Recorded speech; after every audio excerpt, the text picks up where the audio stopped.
The fence line ran straight and true for half a mile before it hit the old cottonwood. And that was the only thing on the Dalloway property that Franklin Dalloway, age 54, had not fixed in 11 years. Everything else he had fixed: the barn roof, the well casing, the irrigation ditch that ran along the east pasture and had been silting up since his father's time. He had fixed all of it, methodically, season by season, the way a man fixes things when he has nothing else to do with his evenings, and the house is quiet, and the radio only reminds him of songs he used to know with someone else. Franklin was 54 years old, and he lived alone on 320 acres outside of Harlow, Montana, and he had made peace with that. Or he told himself he had, and most mornings, standing on the porch with his coffee before the sun cleared the Beartooth Range, he almost believed it. He was not a man who complained.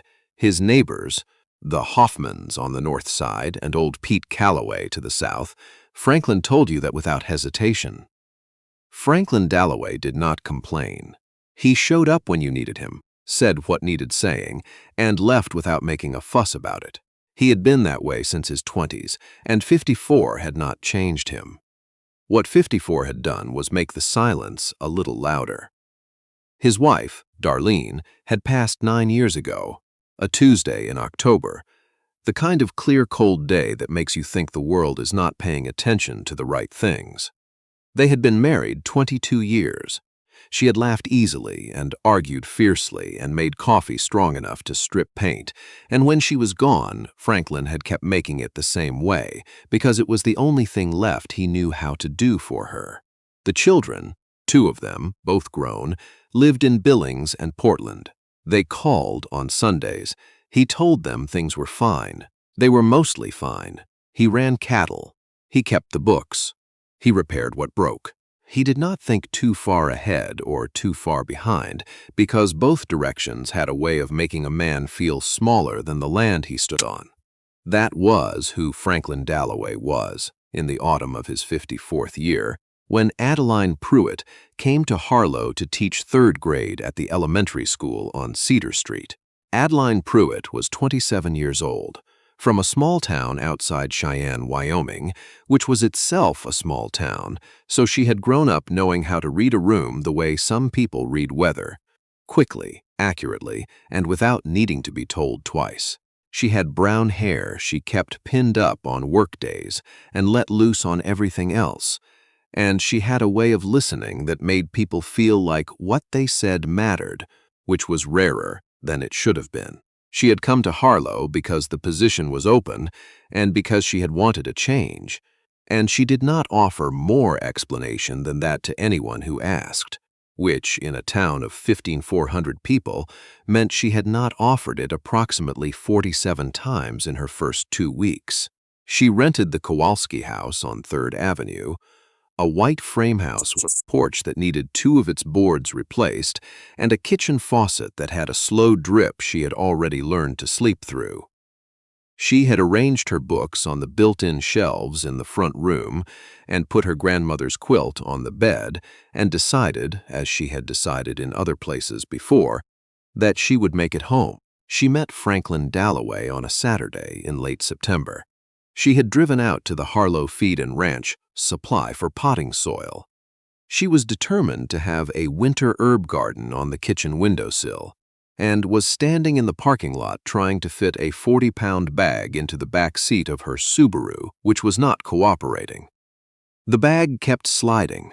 The door kept swinging back. She had made 3 attempts. "You want a hand with that?" She looked up. A man, tall and lean, with gray at his temples and the kind of face that had spent considerable time outdoors without apologizing for it. Work gloves tucked into the back pocket of his jeans, a bag of fence staples under one arm. "I think I've almost got it," she said. "You've been working at it for a few minutes," he said, not unkindly. She had, in fact, been working at it for 4 minutes, though she had not realized anyone was watching. She stepped back. He set down the fence staples, lifted the bag with one hand, and angled it into the back seat with a single smooth movement, the way a man moves when he has been lifting heavy things for 30 years and does not think about it anymore. "Thank you," she said. "Franklin Dalloway," he said, and offered his hand. "Adeline Pruitt." She shook it. His hand was rough and warm, and he did not hold it too long. "You're the new teacher," he said. "Word travels," she said. "In Harlow, it runs," he said. She laughed. He almost smiled, something that moved at the corner of his mouth, and then thought better of it. He picked up his fence staples. She thought that was going to be the whole of it. "There's a loose board on that Kowalski porch," he said. "Second one from the left. You'd want to get that looked at before winter sets in." She blinked. "How did you know where I'm living?" He looked at her for a moment. "Word travels," he said. This time he did smile.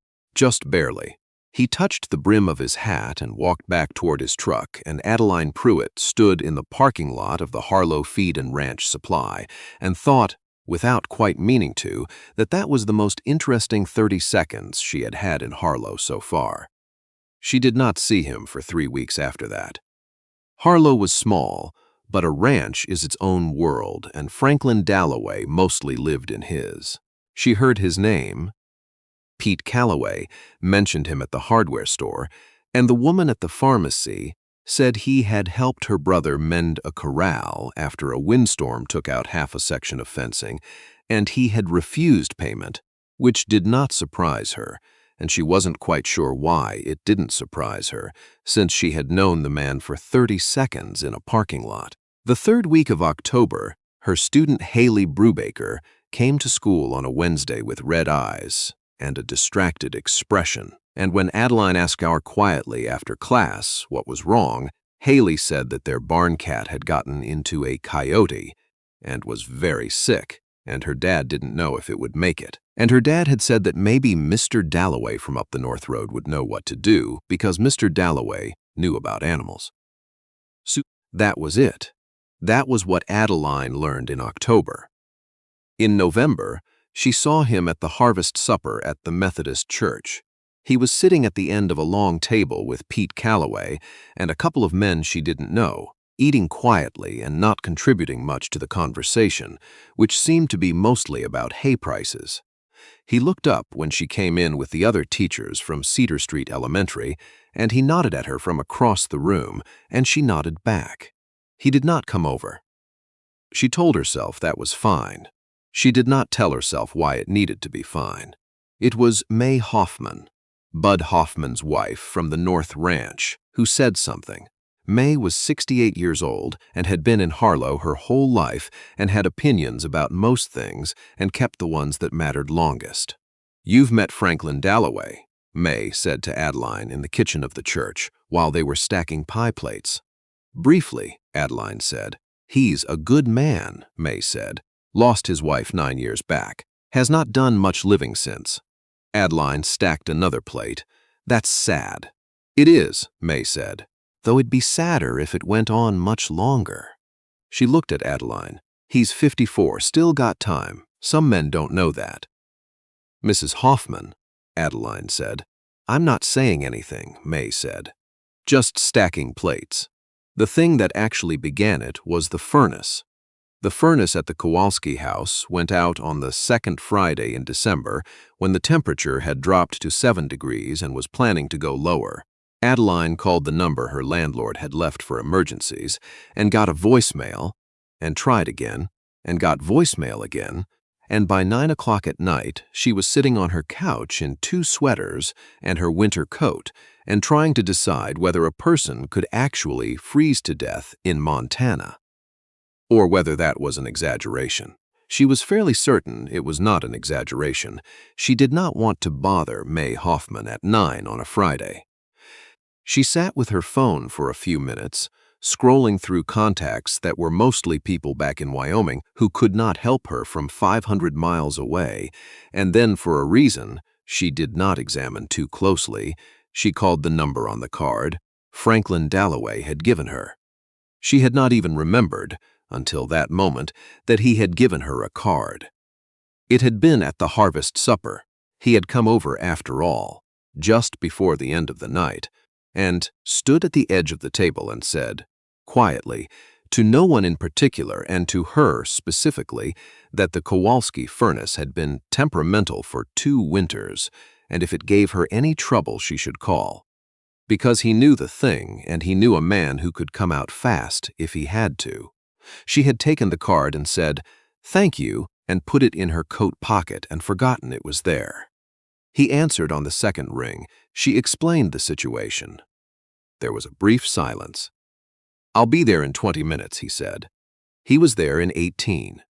He came in the front door with a flashlight and a toolbox, and went directly to the basement without being asked. Because he knew the house, or at least he knew where Harlow houses kept their furnaces.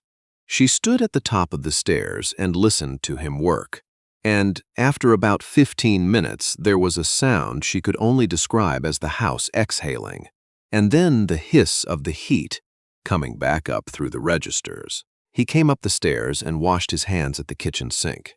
"The igniter," he said. "I've got a spare in the truck that'll hold it until the part comes in. Probably 10 days.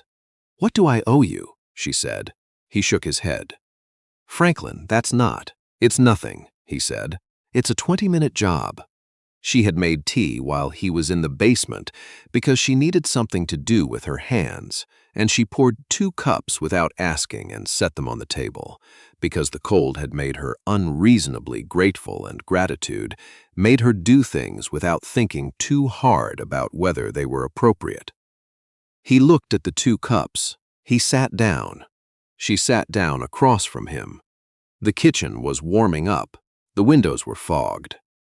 Outside, Harlow, Montana, was 7 degrees and very dark, and the 2 of them sat with their tea and said very little, but it was not an uncomfortable silence.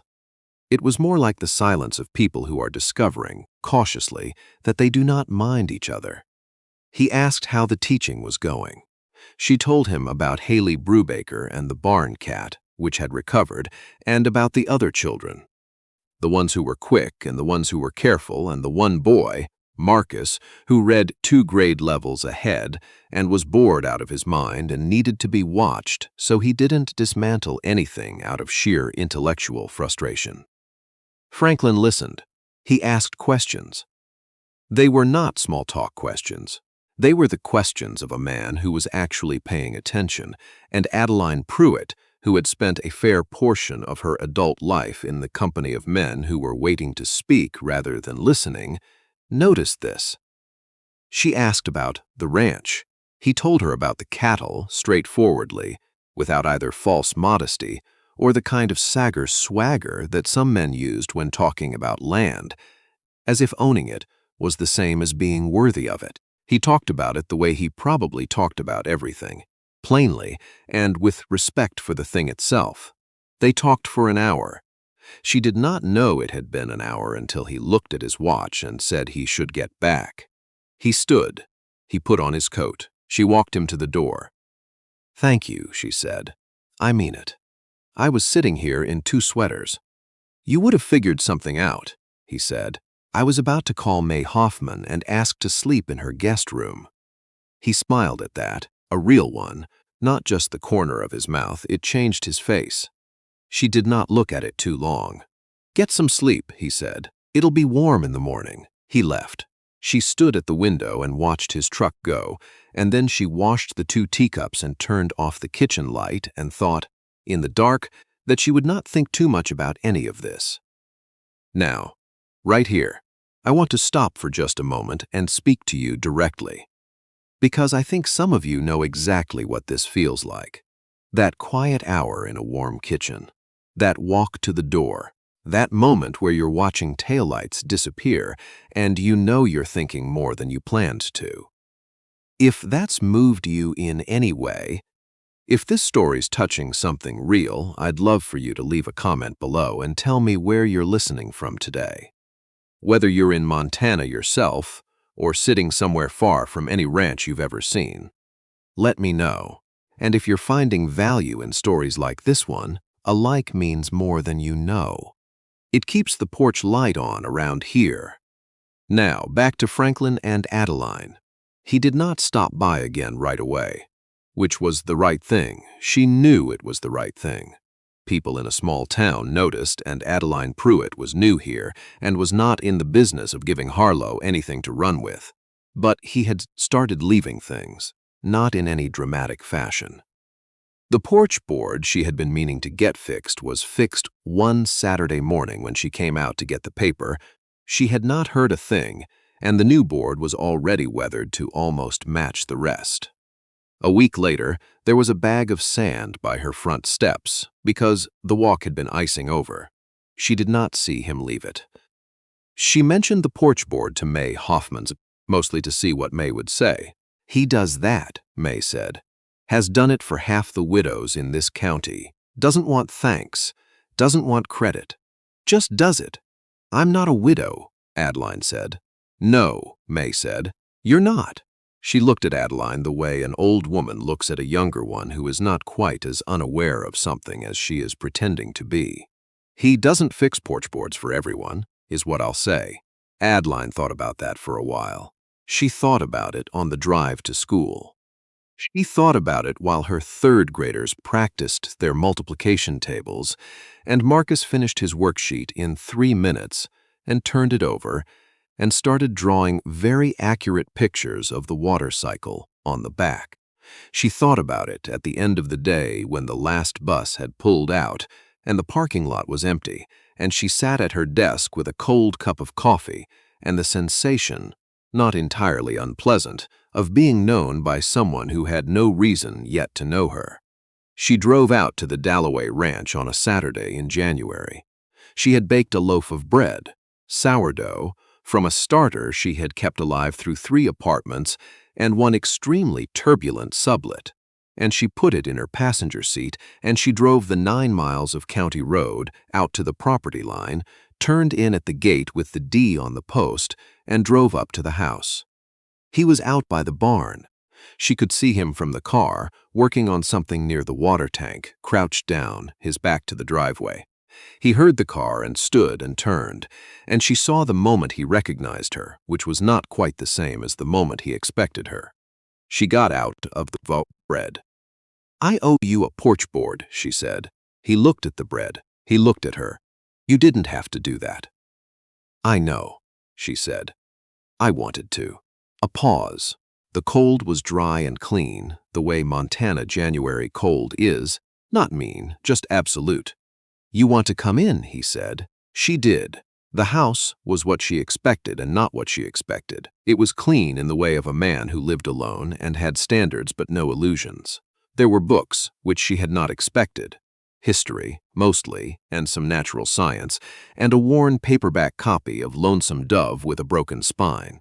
There was a photograph on the mantel of a woman laughing at something off-camera, dark-haired, mid-40s. Adeline did not ask about it. She did not need to. He made coffee. She sat at the kitchen table and watched him do it with the ease of a man in his own space, unhurried, and she thought that he was the kind of person a room relaxed around. They ate bread and drank coffee, and he told her about the property. The north pasture that flooded in spring, the windbreak his grandfather had planted in the 40s, that was now 40 feet tall and kept the house from being buried in January. He told it the way people tell things about places they love without feeling required to say so directly. She told him about Wyoming, her grandmother's farm, the way she had grown up knowing that the land had moods and that you worked with them, not against them, and that was a lesson she had found useful in classrooms and in most other places too. He listened the way he had in her kitchen that December night, fully, without performing attention. It was later in the afternoon, when the light had gone low and orange through the west window, that he said it. He said it without looking at her, which was how she knew it cost him something. "Adeline," he said, "I want to be straight with you." She waited. "I'm 54 years old," he said. "I've got a ranch that takes every hour I've got and then asks for more. I lost my wife 9 years ago, and I have not." He stopped, looked at the table. "I have not been any kind of shape to be useful to anybody beyond this property." She let that sit. "And you are 27, he said.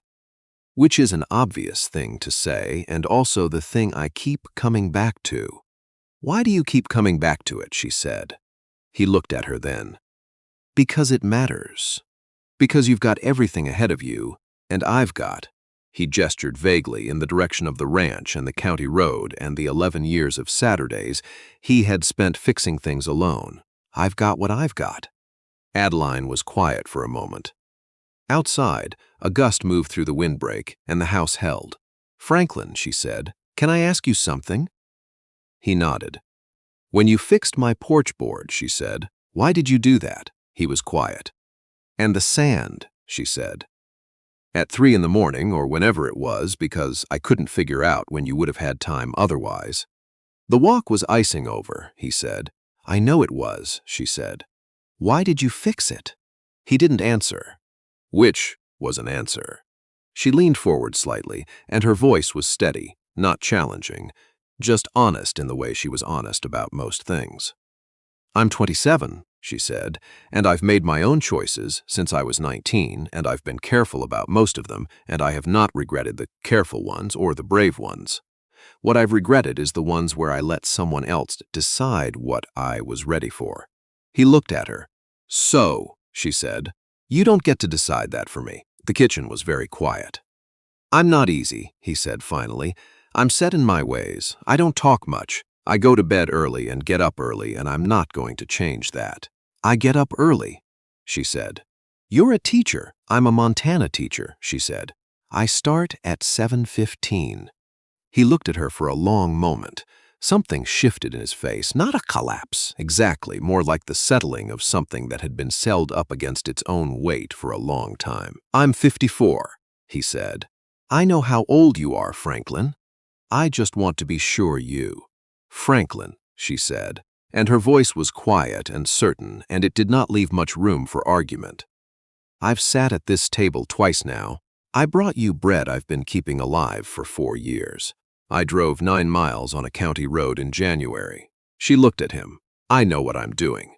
He was silent for a while. Then he said, very carefully, as if he was not quite sure the words would hold his weight, "I'd like to take you to dinner, if you'd like that."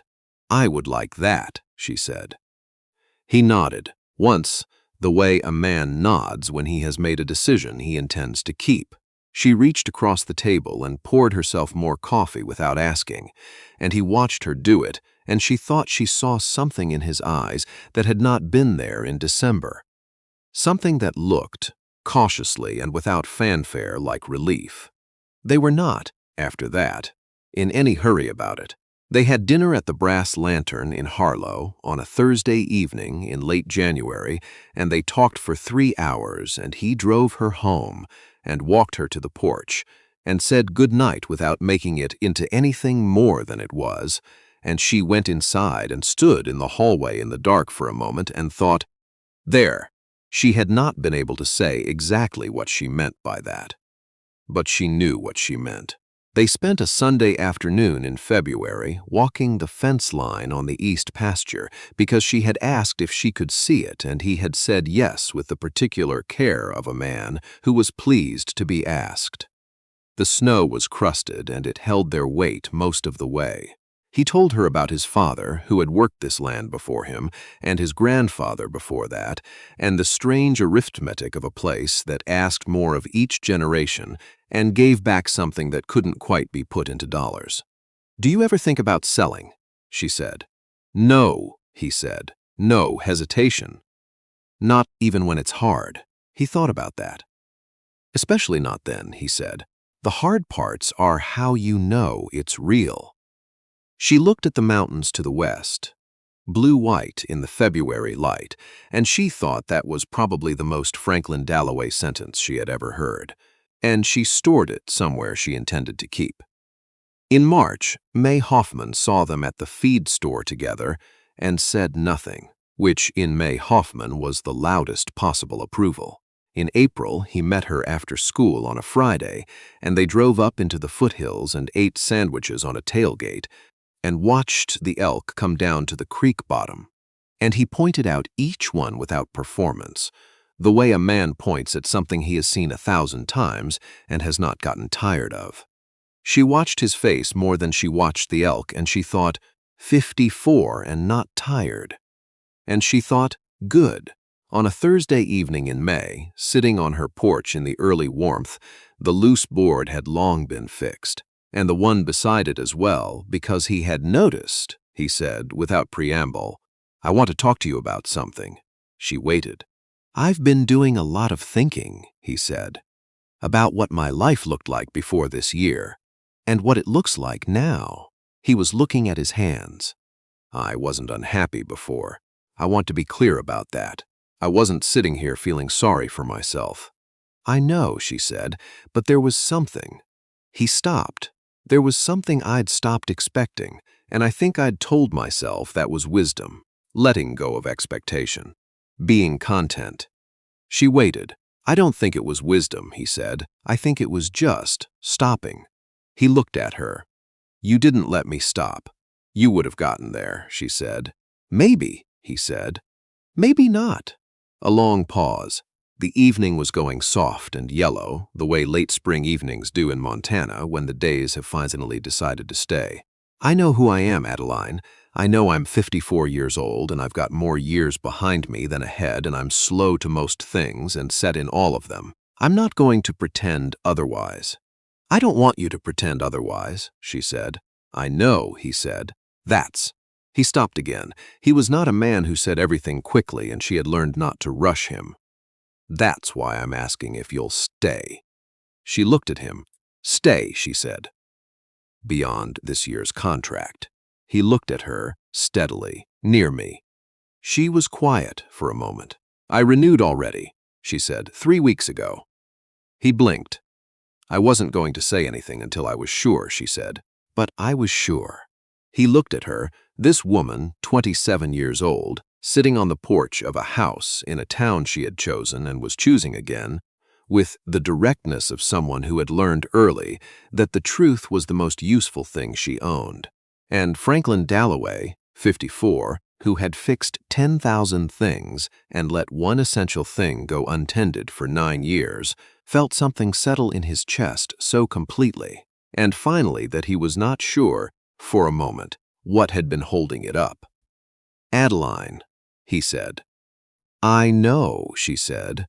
And she reached across the arm of the porch chair and took his hand, and they sat in the May evening, and the cottonwoods were just going green, and somewhere out in the Dalloway North pasture a meadowlark was carrying on about something, and neither of them said anything else, because neither of them needed to. There is a kind of courage that doesn't announce itself. It does not show up on a white horse. It does not make speeches. It shows up with a loaf of bread in January and fixes a porch board before dawn and drives 9 miles on a county road because something in it has decided to be honest. Franklin Dalloway was 54 years old, and he had spent 9 years being good at the wrong kind of quiet. And then a woman came to Harlow and sat at his kitchen table twice and would not let him decide what she was ready for, and the quiet changed shape. That is not a small thing. I believe love doesn't act as or it arrives. I believe it looks for the people who are still paying attention, still willing, still capable of being surprised by a warm kitchen on a cold night. I believe 54 can be a beginning just as surely as 27 can, maybe more so. Because by 54, a man knows what he's choosing. Franklin knew. And Adeline, who had driven 9 miles in January and renewed her contract 3 weeks before he asked her to stay, she knew too. And to you, wherever you're listening from today, thank you. Thank you for spending this time out here on the prairie with Franklin and Adeline, with the Montana cold and the meadowlarks and the one porch board that started it all. If this story touched something in you, I hope you carry a little of it with you. Leave a comment. Tell us where you're from. Tell us if you've seen this kind of quiet courage in your own life, because I believe you have. I believe most of us have, if we're honest. Like this video, if it meant something. Share it with someone who needs reminding that it's never too late for a beginning. This is Prairie Hearts, We'll be back soon with another story from the wide open country of the human heart. Until then, keep riding, friends. Keep riding.